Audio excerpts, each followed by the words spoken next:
जन स्वराज प्रमुख प्रशांत किशोर ने आरजेडी पर निशाना साधते हुए आरोप लगाया कि पार्टी मुसलमानों को सिर्फ वोट बैंक के तौर पर इस्तेमाल कर रही है। उन्होंने आरजेडी को चुनौती देते हुए कहा कि अगर वे मुसलमानों के नेता होने का दावा करते हैं तो उन्हें मुस्लिम आबादी के हिसाब से टिकट देना चाहिए। प्रशांत किशोर ने स्पष्ट किया कि जन स्वराज में सभी वर्गों की भागीदारी सुनिश्चित की जाएगी और 2025 में जन स्वराज का मुख्यमंत्री जनता के फैसले से चुना जाएगा।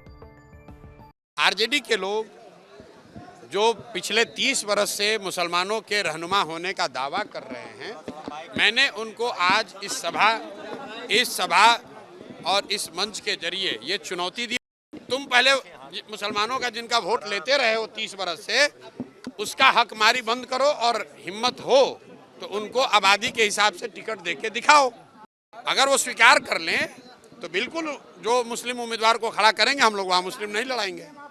अगले साल 2025 में जन स्वराज का मुख्यमंत्री बनेगा, जन स्वराज की सरकार बनेगी। उसमें इफ बट किंतु परंतु मत रखिए। हमारी लड़ाई आरजेडी से है ही नहीं। जन स्वराज की लड़ाई सीधे एनडीए से है। आरजेडी तो ना 3 में ना 13 में, आरजेडी को कौन पूछ रहा है? लड़ाई हम में और एनडीए में है। समाज के सभी वर्गों की भागीदारी उनकी जनसंख्या के हिसाब से देने की जो बात कही गई है, उसके तहत मुसलमानों की आबादी के हिसाब से कम से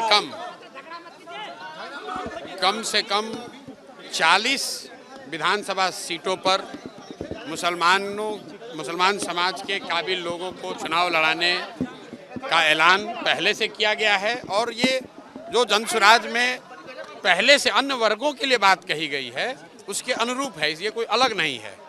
दूसरी बात जो मैंने कही आरजेडी वाली, आरजेडी के लोग जो पिछले 30 वर्ष से मुसलमानों के रहनुमा होने का दावा कर रहे हैं, मैंने उनको आज इस सभा और इस मंच के जरिए ये चुनौती दी और आपके जरिए भी कह रहा हूँ। अगर वो ये कह रहे हैं कि भाई जन स्वराज के लोग आएंगे, वो मुसलमान अगर उनको वोट देगा तो वोट बटेगा, तो मैं उनको कह रहा हूं कि जहां पर भी मुस्लिम उम्मीदवार आपके जीते हुए हैं, आप खड़ा करो मुस्लिम उम्मीदवार। हम वहां मुस्लिम नहीं लड़ाएंगे, हम वहां हिंदू लड़ा लेंगे, कोई बात नहीं है।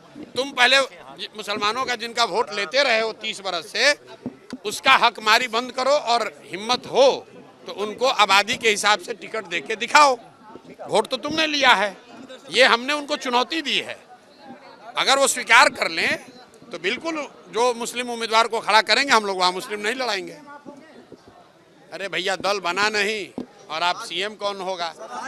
अगले साल 2025 में जन स्वराज का मुख्यमंत्री बनेगा, जन स्वराज की सरकार बनेगी। उसमें इफ बट किंतु परंतु मत रखिए। बाकी कौन बनेगा, देश राज्य की जनता होशियार है, वो चुनकर अपने आप बता देगी।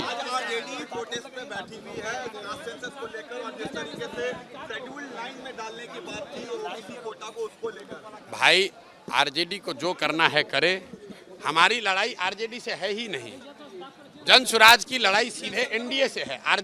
लोकसभा के चुनाव के नतीजों को अगर आप देखिएगा तो 176 सीट पर तो एनडीए आगे है। आरजेडी तो ना 3 में ना 13 में, आरजेडी को कौन पूछ रहा है? लड़ाई हम में और एनडीए में है। आरजेडी चाहे धरने पर बैठे या चाहे जाकर अनशन पर बैठ जाए।